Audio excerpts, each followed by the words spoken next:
The question that is being asked is, what are the approaches that I utilize when I get into a new context?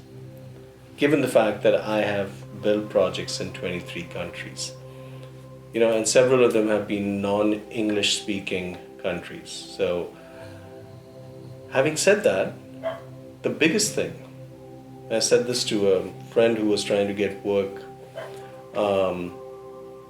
in other parts of the world.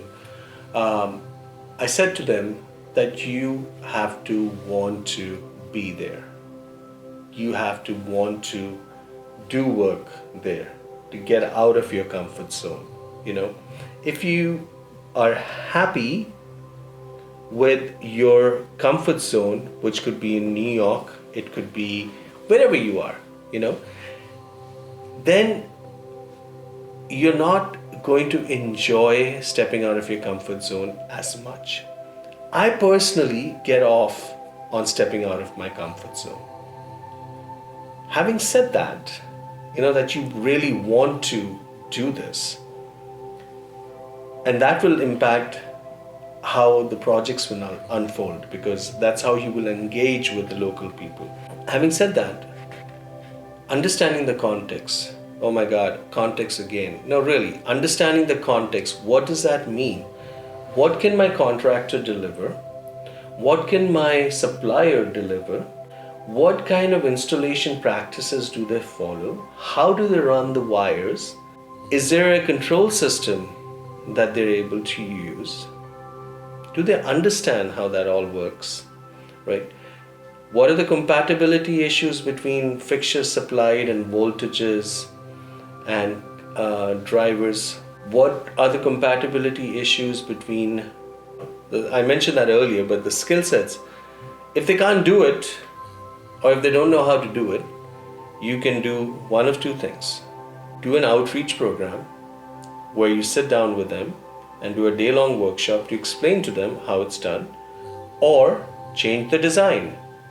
Unless you want your project elements to look not too good, which nobody wants, right? The point I'm making is, understanding the lay of the land is super important. That's on the professional side. Then there is that whole personal inquiry into what makes the people there tick. When I was working in Haiti, or when I was working in the Dominican Republic, understanding what drives them becomes important. Sometimes it's just a show of pride, but very often it's about doing something for the society at large. Understanding that, having meals with them, getting invited to their house, going to their house for a meal, that's a good sign. If they invite you to their house for a meal and you have a few drinks with them and you eat food with them, break bread with them, get to know the family at large, it makes a hell of a difference. If you get invited again, that means you had a good meal and that you have started a good relationship. If they don't invite you again, then you need to loosen up or do something, because generally speaking, most parts of the world, when you go to their house, they will invite you again. Some of them would even offer you to come stay with them. That's the magic of being able to dive deep into the local culture. Dive deep. Don't skim the surface, because skimming the surface will only get you that in terms of your responses. Superficial, surface-based responses. Dive deep into the culture, their foods, their music, their people, the families, the way things flow, the energies that flow through. Your responses with lighting will be that much better. You would become an important contributor to the project, even from an architectural standpoint.